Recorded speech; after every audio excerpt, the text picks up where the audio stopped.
श्री शिवाय नमस्तुभ्यं। प्यारे भक्तों, आपको मेरा प्यार भरा राधे राधे। आज वैशाख मास का अंतिम सोमवार है। दिनांक 20 मई 2024। तिथि वैशाख मास शुक्ल पक्ष द्वादशी। आज हम सुनपान करेंगे वैशाख मास के सोमवार व्रत की कथा। आपकी जानकारी के लिए बता दूं कि कथा का संपूर्ण फल हमें पूरी कथा सुनने पर ही प्राप्त होता है, इसलिए भक्ति पूर्वक प्रेम पूर्वक प्रभु का ध्यान करते हुए कथा को संपूर्ण सुनिएगा। तो आइए श्रवणपान करते हैं। एक बार भगवान भोलेनाथ और माता पार्वती जी मृत्युलोक घूमने की इच्छा से मृत्युलोक में आए। यहाँ माता पार्वती व भगवान शंकर जी मृत्युलोक में घूमते घूमते विदर्भ देशांतर्गत अमरावती नामक नगरी पहुँचे, जो कि बहुत ही सुंदर थी। यहाँ उन्होंने देखा कि अमरावती नगरी अमरपुरी के दृश्य सभी प्रकार के सुखों से परिपूर्ण थी। उस नगरी में राजा द्वारा बनवाया हुआ बहुत सुंदर भगवान भोलेनाथ जी का मंदिर भी था। उस मंदिर में भगवान भोलेनाथ जी और माता पार्वती निवास करने लगे। एक दिन माता पार्वती जी ने भगवान से कहा, हे प्रभु, आज तो हम दोनों चौसर पासा खेलेंगे। शंकर जी ने माता पार्वती जी की बात मान ली और चौसर खेलने लगे। उसी समय मंदिर का पुजारी ब्राह्मण मंदिर में पूजा करने के लिए आया हुआ था। माता ने ब्राह्मण को देखकर एक प्रश्न किया कि पुजारी जी बताओ कि इन बाजी में दोनों में से किसकी जीत होगी और किसकी हार होगी। ब्राह्मण ने बिना सोचे समझे कहा कि भगवान भोलेनाथ ही जीतेंगे। कुछ समय बाद बाजी समाप्त हुई और माता पार्वती जी की विजय हो गई। माता पार्वती को ब्राह्मण के झूठ बोलने पर क्रोध आया और कोढ़ी होने का श्राप दे दिया। भगवान शंकर जी के बहुत समझाने के बाद भी माता नहीं मानी और वो दोनों वहाँ से चले गए। कुछ समय बाद उस ब्राह्मण पुजारी को कोढ़ होने लगा और धीरे धीरे उसके सारे शरीर में कोढ़ हो गई। ऐसे में वह बहुत ही परेशान व दुखी रहने लगा। इस तरह कई दिन बीत गए। फिर एक दिन देवलोक की अप्सराएं शिव जी की पूजा करने उसी मंदिर में आई। अप्सराओं ने उस पुजारी के कष्ट को देखकर बड़े दया भाव से उसके रोगी होने का कारण पूछा। तब पुजारी जी ने आप बीती सभी बातें निसंकोच होकर उन अप्सराओं को बता दी। यह सुनकर वो अप्सराएं बोली, हे ब्राह्मण, तुम दुखी मत हो। भगवान भोलेनाथ जी आपके सभी कष्टों को दूर कर देंगे, परंतु तुम्हें श्रेष्ठ 16 सोमवार के व्रत पूरे विधि विधान और भक्ति भाव से पूरे 16 व्रत करने होंगे और 17वें सोमवार के दिन पाव सेर पवित्र गेहूं के आटे की बाटी बनाएं। उसके बाद घी और गुड़ मिलाकर चूरमा बनाकर भगवान भोलेनाथ जी को प्रसाद चढ़ाना और बाकी के प्रसाद को मंदिर में उपस्थित भक्तों को बांट देना। ऐसे करने से आपकी सभी मनोकामनाएं पूरी होंगी। ऐसा कहकर अप्सराएं देवलोक चली गई। ब्राह्मण भी यथाविधि 16 व्रत सोमवार के करने लगा। ऐसे में भगवान भोलेनाथ की कृपा से धीरे धीरे ब्राह्मण पुजारी कोढ़ से मुक्त होने लगा। कुछ समय बाद भगवान शंकर जी और माता पार्वती जी फिर से उसी मंदिर में पधारे। तब माता ने उस ब्राह्मण को रोग मुक्त होने का कारण पूछा, तो ब्राह्मण ने माता को 16 सोमवार के व्रत के बारे में विस्तार से बताया। ब्राह्मण की बात सुनकर माता पार्वती जी बेहद प्रसन्न हुई और पुजारी से 16 सोमवार के व्रत की विधि भी पूछी। उसी दिन से माता पार्वती जी भी 16 सोमवार व्रत करने लगी और लगातार 16 व्रत किए। ऐसे में उनकी मनोकामनाएं पूरी हुई। उनके रूठे पुत्र स्वामी कार्तिकेय जी स्वयं ही माता के आज्ञाकारी हो गए। फिर एक दिन कार्तिकेय को अपना विचार परिवर्तन होने का रहस्य जानने की इच्छा हुई और वह अपनी माता के पास आए और बोले कि आपने ऐसा क्या उपाय किया जिससे मेरा मन आपकी ओर आकर्षित हो गया। तब माता पार्वती जी ने उन्हें 16 सोमवार कथा सुनाई। तब कार्तिकेय ने अपनी माता से कहा, इस व्रत को मैं भी करूँगा, क्योंकि मेरा प्रिय मित्र ब्राह्मण दुखी दिल से प्रदेश गया है। हमें उससे मिलने की बहुत इच्छा होती है। फिर कार्तिकेय जी ने 16 सोमवार के व्रत पूरे विधि विधान से किए और उनकी भी इच्छा पूरी हो गई। उन्हें अपना प्रिय मित्र मिल गया।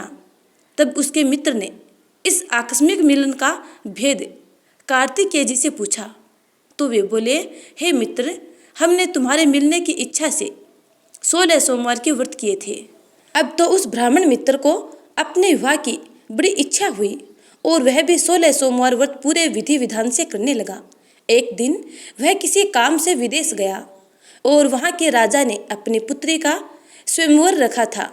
उस राजा ने राजकुमारी के विवाह के लिए यह शर्त रखी थी कि जिस राजकुमार के गले में सब प्रकार से श्रृंगारित यह हथीनी माला डालेगी, मैं उसी के साथ अपनी बेटी का विवाह करूँगा। भगवान शिव जी की कृपा से ब्राह्मण भी उस स्वयंवर को देखने के लिए एक ओर बैठा हुआ था। उसी समय हथीनी वहाँ पर आई और उस ब्राह्मण के गले में जयमाला डाल दी। इस तरह राजा की प्रतिज्ञा के अनुसार बड़ी धूमधाम के साथ अपनी पुत्री का विवाह उस ब्राह्मण के साथ पूरे विधि विधान से कर दिया और उसे बहुत सारा धन देकर ससम्मान संतुष्ट किया और वो दोनों सुखपूर्वक जीवन व्यतीत करने लगे। एक दिन उस राजकुमारी ने अपने पति से पूछा कि हे प्राणनाथ, आपने ऐसा कौन सा पुण्य किया है जो हथिनी ने सभी राजकुमारों को छोड़कर आपके गले में जयमाला डाल दी। तब ब्राह्मण बोला, हे प्राण प्रिय, मैंने अपने मित्र कार्तिकेय जी के कथनानुसार 16 सोमवार का व्रत किया था, जिसके प्रभाव से मुझे तुम जैसी रूपवान पत्नी मिली है। इस व्रत की महिमा सुनकर राजकन्या को बड़ा आश्चर्य हुआ और वह भी पुत्र कामना के लिए 16 सोमवार व्रत करने लगी और भगवान भोलेनाथ से पुत्र कामना की प्राप्ति करने लगी। शिव जी की कृपा से कुछ समय बाद उसके गर्भ से एक अति सुंदर सुशील धर्मात्मा और विद्वान पुत्र उत्पन्न हुआ। वह ब्राह्मण और उसकी पत्नी दोनों उस पुत्र को पाकर बहुत ही प्रसन्न हुए और उसका लालन पालन भली प्रकार से करने लगे। जब वह लड़का बड़ा हुआ और समझदार हुआ तो एक दिन अपनी माता से प्रश्न किया कि माता, आपने ऐसा कौन सा पुण्य किया जो आपको मेरे जैसा पुत्र प्राप्त हुआ। पुत्र की बात सुनकर उस राजकुमारी ने अपने द्वारा किए गए 16 सोमवार व्रत की कथा और पूरे नियमों के बारे में उसे बताया। उस लड़के ने इस व्रत को सब तरह से मनोरथ पूर्ण करने वाला सुनकर उसके मन में राज्याधिकार पाने की इच्छा हुई। उस लड़के ने उसी दिन भगवान शिव जी को प्रसन्न करने के लिए 16 सोमवार के व्रत पूरे नियमों से करने लगा। एक दिन दूसरे देश के राजा के दूत ने आकर उसको उनकी राजकुमारी के लिए चुना और उसे अपने साथ ले आए और राजा ने अपनी राजकुमारी का विवाह उसके साथ कर दिया। धीरे धीरे राजा वृद्ध हो गया और उसके लिए राजकाज संभालना मुश्किल हो गया। उसने अपने दामाद का राज्य तिलक कर दिया और वहाँ का राजा घोषित कर दिया। इस तरह ब्राह्मण पुत्र राजा बनकर भी यह व्रत करता रहा। जब 17वां सोमवार का व्रत आया तो उसने अपनी रानी से सभी सामग्रियों सहित भगवान भोलेनाथ जी के मंदिर में आने को कहा, किंतु रानी मंदिर में नहीं आई और उसने अपने दास दासियों को पूजा की सामग्री लेकर मंदिर भेज दिया। राजा ने पूरे विधि विधान से भगवान शिव जी की पूजा की। जब वह वहाँ से जाने लगा तो उसने सुना कि आकाशवाणी से एक आवाज़ आई और उसने कहा, हे राजा, अपनी इस रानी को राजमहल से निकाल दे, नहीं तो ये तेरा सर्वनाश कर देगी। इस वाणी को सुनकर राजा आश्चर्य में पड़ गया और उसने तुरंत मंत्रियों की बैठक बुलाई और आप बीती सुनाई। मंत्री आदि सभी बड़े विस्मय और दुख में डूब गए, क्योंकि जिस कन्या के साथ राज्य मिला है, राजा उसी को राज्य से निकालने का जाल रच रहा है। यह कैसे हो सकेगा। अंत में राजा ने अपनी रानी को राजमहल से निकाल दिया। रानी दुखी हृदय से अपने भाग्य को कोसती हुई अपने राज्य से बाहर चली गई।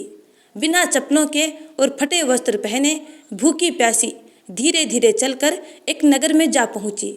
उस नगर में एक बुढ़िया रोज सूत काट कर बेचने जाती थी। रानी की करुण दशा देख बुढ़िया बोली, तू मेरे साथ चल, मेरे सूत बिकवा दे, मैं वृद्ध हूँ, भाव नहीं जानती। यह सुनकर रानी बुढ़िया के सिर से सूत की गठरी उतार कर अपने सिर पर रख ली। अचानक से आंधी आई और बुढ़िया के सभी सूत हवा में उड़ गए। बेचारी बुढ़िया बहुत पछताई और रानी से कहा कि दूर रहना मेरे से।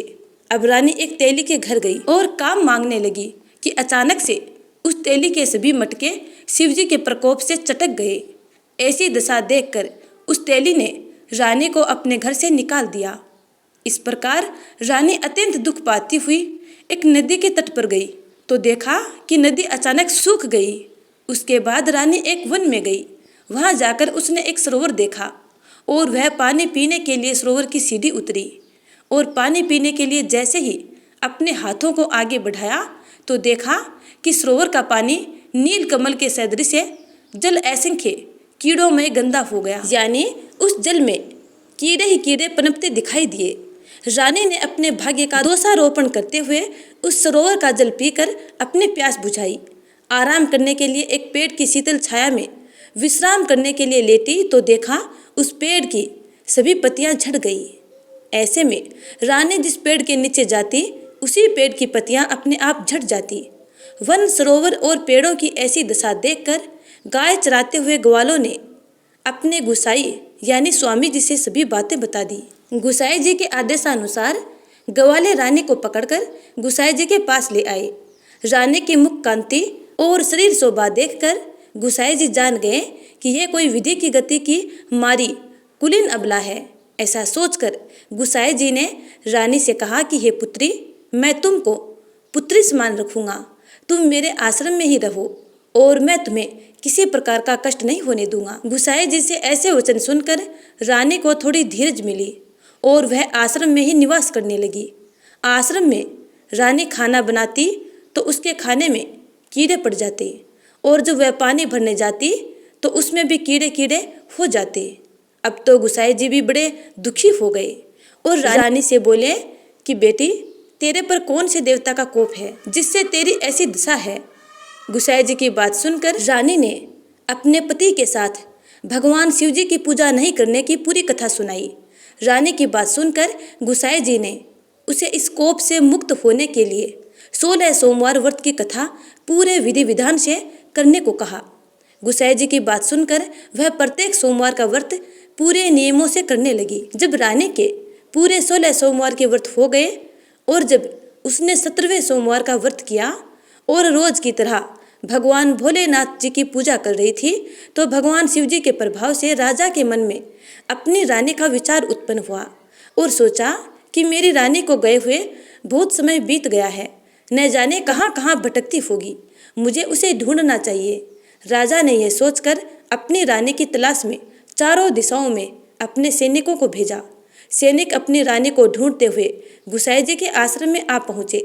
सैनिक अपनी रानी को वहां पाकर पुजारी जी से अपनी रानी को साथ भेजने के लिए कहा, किंतु गुसाई जी ने मना कर दिया और सैनिक चुपचाप लौट गए। राजा को सभी बातें बताई। तब राजा स्वयं रानी को लेने गुसाई जी के आश्रम पर आए और पुजारी जी से प्रार्थना करते हुए बोले, महाराज, जो देवी आपके आश्रम में रहती हैं वो मेरी पत्नी है। शिव जी के कोप से मैंने इसका त्याग कर दिया था। अब इस पर से भगवान शिव जी का कोप शांत हो गया है, इसलिए मैं इसे लेने के लिए आया हूँ। आपकी आज्ञा हो तो मैं इसे ले जा सकता हूँ। गुसाई जी ने राजा के वचनों को सत्य समझकर रानी को राजा के साथ जाने की आज्ञा दे दी। गुसाई जी की आज्ञा पाकर रानी अपने पति के साथ अपने राज्य के लिए चल दी। रानी के आने की खबर पाकर राज्य के निवासी अनेक प्रकार के बाजे बजाने लगे। नगर के दरवाजे पर तोरण बंधनवारों से विविध विधि से नगर को सजाया। नगर में घर घर में मंगल गान होने लगे। पंडितों ने विविध वेद मंत्रों का उच्चारण करके अपनी रानी का स्वागत किया। इस प्रकार रानी ने अपनी राजधानी में पुनः प्रवेश किया। राजा ने अपनी रानी के आने की खुशी में ब्राह्मणों को अनेक प्रकार के दान आदि देकर संतुष्ट किया। याचकों को धन धान्य दिया और पूरी नगरी में जगह जगह सदा व्रत खुलवाए, जहाँ भूखों और गरीबों को खाने को मिला। इस प्रकार राजा रानी भगवान भोलेनाथ जी की कृपा से सभी प्रकार के सुख भोगते हुए और 16 सोमवार व्रत की कथा करते रहे। अंत में अनेक प्रकार के सुख भोगते हुए शिवपुरी को प्राप्त हुए। इसी कारण कहते हैं कि जो भी मनुष्य भगवान भोलेनाथ जी की भक्ति मन वचन कर्म द्वारा 16 सोमवार के व्रत पूरे विधि विधान से करेगा, वह इस मृत्यु लोक से समस्त सुख को भोग कर अंत में भगवान के चरणों में शिवपुरी को प्राप्त होगा। और इस व्रत के करने से सभी मंगल कामनाएं पूरी होती हैं। अब सुनते हैं दूसरी कथा। किसी नगर में एक धनी व्यापारी रहता था। दूर दूर तक उसका व्यापार फैला हुआ था। नगर के सभी लोग उस व्यापारी का सम्मान किया करते थे। इतना सब कुछ संपन्न होने के बाद भी वह व्यापारी बहुत दुखी था, क्योंकि उसका कोई पुत्र नहीं था, जिस कारण अपने मृत्यु के पश्चात व्यापार के उत्तराधिकारी की चिंता उसे हमेशा सताती रहती थी। पुत्र प्राप्ति की इच्छा से व्यापारी प्रत्येक सोमवार भगवान शिव की व्रत पूजा किया करता था और शाम के समय शिव मंदिर में जाकर शिव जी के सामने घी का दीपक जलाया करता था। उसकी भक्ति देखकर माँ पार्वती प्रसन्न हो गई और भगवान शिव से उस व्यापारी की मनोकामना पूर्ण करने का निवेदन किया। भगवान शिव बोले, इस संसार में सबको उसके कर्म के अनुसार फल की प्राप्ति होती है। जो व्यक्ति जैसा कर्म करता है उन्हें वैसा ही फल प्राप्त होता है। शिवजी द्वारा समझाने के बावजूद माँ पार्वती नहीं मानी और उस व्यापारी की मनोकामना पूर्ण करने हेतु वे शिवजी से बार बार अनुरोध करती रही। अंततः माता के आग्रह को देखकर भगवान भोलेनाथ को उस व्यापारी को पुत्र प्राप्ति का वरदान देना ही पड़ा। वरदान देने के पश्चात भोलेनाथ माँ पार्वती से बोले, आपके आग्रह पर मैंने पुत्र प्राप्ति का वरदान तो दे दिया, परंतु उसका यह पुत्र 16 वर्ष से अधिक समय तक जीवित नहीं रहेगा। उसी रात भगवान शिव उस व्यापारी के सौपन में आए और उसे पुत्र प्राप्ति का वरदान दिया और उसके पुत्र के 16 वर्ष तक जीवित रहने की बात भी बताई। भगवान के वरदान से व्यापारी को खुशी तो हुई, लेकिन पुत्र की अल्पायु की चिंता ने उस खुशी को नष्ट कर दिया। व्यापारी पहले की तरह सोमवार के दिन भगवान शिव का विधिवत व्रत करता रहा। कुछ महीनों के बाद उसके घर एक अति सुंदर बालक ने जन्म लिया और घर में खुशियां खुशियां भर गई। बहुत धूमधाम से पुत्र जन्म का समारोह मनाया गया, परंतु व्यापारी को पुत्र जन्म की अधिक खुशी नहीं हुई, क्योंकि उसे पुत्र की अल्पायु के रहस्य का पता था। जब पुत्र 12 वर्ष का हुआ तो व्यापारी ने उसे मामा के साथ पढ़ने के लिए वाराणसी भेज दिया। लड़का अपने मामा के साथ शिक्षा प्राप्ति हेतु चल दिया। रास्ते में जहाँ भी मामा भांजे विश्राम हेतु रुकते वहीं यज्ञ करते और ब्राह्मणों को भोजन करवाते। लंबी यात्रा के बाद मामा भांजे एक नगर में पहुँचे। उस दिन नगर के राजा की कन्या का विवाह था, जिस कारण पूरे नगर को सजाया गया था। निश्चित समय पर बारात आ गई, लेकिन वर का पिता अपने बेटे के एक आंख से काने होने के कारण बहुत चिंतित था। उसे भय था कि इस बात का पता चलने पर कहीं राजा विवाह से इनकार न कर दे, इससे उसकी बदनामी भी होगी। जब वर के पिता ने व्यापारी के पुत्र को देखा तो उसके मस्तिष्क में एक विचार आया। उसने सोचा, क्यों न इस लड़के को दूल्हा बनाकर राजकुमारी से विवाह करा दूं। विवाह के बाद इसको धन देकर विदा कर दूंगा और राजकुमारी को अपने नगर ले जाऊंगा। वर के पिता ने लड़के के मामा से इस संबंध में बात की। मामा ने धन मिलने के लालच में वर के पिता की बात स्वीकार कर ली। लड़के को दूल्हे के वस्त्र पहनाकर राजकुमारी के साथ विवाह कर दिया गया। शादी के बाद जब लड़का राजकुमारी के साथ लौट रहा था तो वह सच छिपा न सका और उसने राजकुमारी की ओढ़नी पर लिख दिया, राजकुमारी, तुम्हारा विवाह मेरे साथ हुआ था। मैं तो वाराणसी पढ़ने के लिए जा रहा हूँ और अब तुम्हें जिस नवयुवक की पत्नी बनना पड़ेगा वह एक आंख से काना है। जब राजकुमारी ने अपनी ओढ़नी पर लिखा हुआ पढ़ा तो उसने काने लड़के के साथ जाने से इनकार कर दिया। राजा को जब ये सब बातें पता लगी तो उसने राजकुमारी को महल में ही रख लिया। उधर लड़का अपने मामा के साथ वाराणसी पहुंच गया और गुरुकुल में पढ़ना शुरू कर दिया। जब उसकी आयु 16 वर्ष की हुई तो उसने यज्ञ किया। यज्ञ की समाप्ति पर ब्राह्मणों को भोजन कराया और खूब अन्न वस्त्र दान दिए। रात को वह अपने शयन कक्ष में सो गया। शिव के वरदान के अनुसार शयन अवस्था में ही उसके प्राण पखेरु उड़ गए। सूर्योदय पर मामा मृत भांजे को देखकर रोने पीटने लगा। आसपास के लोग भी एकत्र होकर दुख प्रकट करने लगे। लड़के के मामा के रोने विलाप करने के स्वर समीप से गुजरते हुए भगवान शिव और माता पार्वती ने भी सुने। माता पार्वती ने भगवान शिव से कहा, प्राणनाथ, मुझे इसके रोने के स्वर सहन नहीं हो रहे हैं। आप इस व्यक्ति के कष्ट को अवश्य दूर करें। भगवान शिव ने माता पार्वती के साथ अदृश्य रूप से समीप जाकर देखा तो भोलेनाथ ने माता पार्वती से कहा, यह तो उसी व्यापारी का पुत्र है जिसे मैंने 16 वर्ष की आयु का वरदान दिया था। इसकी आयु पूरी हो गई है। माँ पार्वती ने फिर भगवान शिव से निवेदन कर उस बालक को जीवन दान देने का आग्रह किया। माता पार्वती के आग्रह पर भगवान शिव ने उस लड़के को पुनः जीवित होने का वरदान दिया और कुछ ही पल में वह जीवित होकर उठ बैठा और मामा भांजे ने भगवान भोलेनाथ और माँ पार्वती का धन्यवाद किया। शिक्षा समाप्त करके लड़का मामा के साथ अपने नगर की ओर चल दिया। दोनों चलते हुए उसी नगर में पहुँचे जहाँ उसका विवाह हुआ था। उस नगर में भी यज्ञ का आयोजन किया। समीप से गुजरते हुए नगर के राजा ने यज्ञ का आयोजन देखा और उसने तुरंत ही लड़के और उसके मामा को पहचान लिया। यज्ञ की समाप्ति पर राजा मामा और लड़के को महल में ले गया और कुछ दिन उन्हें महल में रखकर बहुत सा धन वस्त्र आदि देकर राजकुमारी के साथ उन्हें विदा कर दिया। इधर भूखे प्यासे रहकर व्यापारी और उसकी पत्नी बेटे की प्रतीक्षा कर रहे थे। उन्होंने प्रतिज्ञा कर रखी थी कि यदि उन्हें अपने बेटे की मृत्यु का समाचार मिला तो दोनों प्राण त्याग देंगे, परंतु जैसे ही उन्होंने बेटे के जीवित वापस लौटने का समाचार सुना तो वे बेहद प्रसन्न हुए। उनकी खुशी का ठिकाना न रहा और वे दोनों मित्रों के साथ अपने पुत्र के स्वागत के लिए नगर के द्वार पर पहुंचे। अपने बेटे के विवाह का समाचार सुनकर पुत्र वधू राजकुमारी को देखकर उनकी खुशी का ठिकाना न रहा। उसी रात भगवान शिव ने व्यापारी के स्वप्न में आकर कहा, हे श्रेष्ठी, मैंने तेरे सोमवार के व्रत करने और व्रत कथा सुनने से प्रसन्न होकर तेरे पुत्र को लंबी आयु प्रदान की है। पुत्र की लंबी आयु जानकर व्यापारी बेहद प्रसन्न हुआ। शिव भक्त होने तथा सोमवार का व्रत करने से व्यापारी की सभी मनोकामनाएं पूर्ण हुई। इसी प्रकार जो भक्त सोमवार का विधिवत व्रत करते हैं और व्रत कथा श्रवण पान करते हैं उनकी मंगल कामनाएं पूर्ण होती है। तो प्यारे भक्तों, उम्मीद करती हूँ कि आपने संपूर्ण कथा श्रवण पान की है। यदि आपने पूरी कथा सुनी है और आपको अच्छी लगी है तो लाइक कमेंट कर देना, क्योंकि आपको इस चैनल पे इसी प्रकार की आनंदमयी भक्तिमय कथाएं सुनने को मिलेंगी। इसलिए चैनल को जल्दी से सब्सक्राइब कर लीजिएगा। इस वीडियो को यहीं पे समाप्त करते हैं। अगले वीडियो का इंतजार करना। तब तक के लिए जय जय श्री राधे।